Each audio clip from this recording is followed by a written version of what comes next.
یہ عجیب و غریب کائنات مرکز وجود اور زندگی سے لبریز ہے۔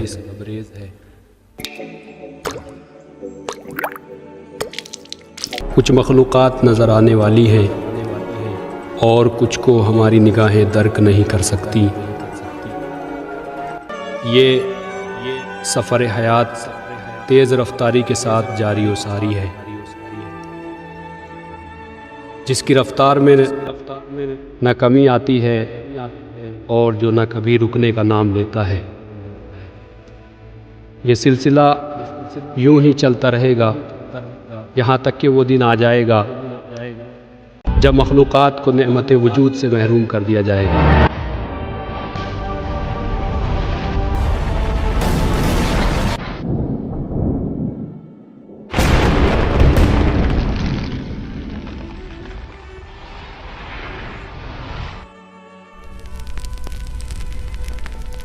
زمین و آسمان سے زندگی کے نشانات تک مٹا دیے جائیں گے۔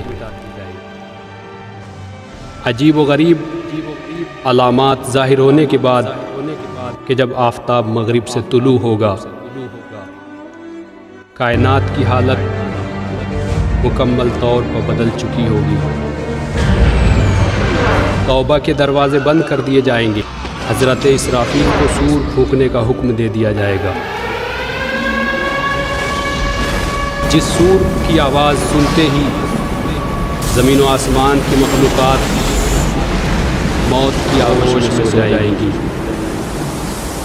اس آواز کی شدت اتنی ہوگی کہ نہ کسی کو وصیت کا موقع ملے گا، نہ اپنوں کی طرف پلٹنے کی مہلت۔ ما ينظرون إلا صيحة واحدة تأخذهم وهم دیکھتے ہی دیکھتے سور کی گونج سے زمین کانپ جائے گی۔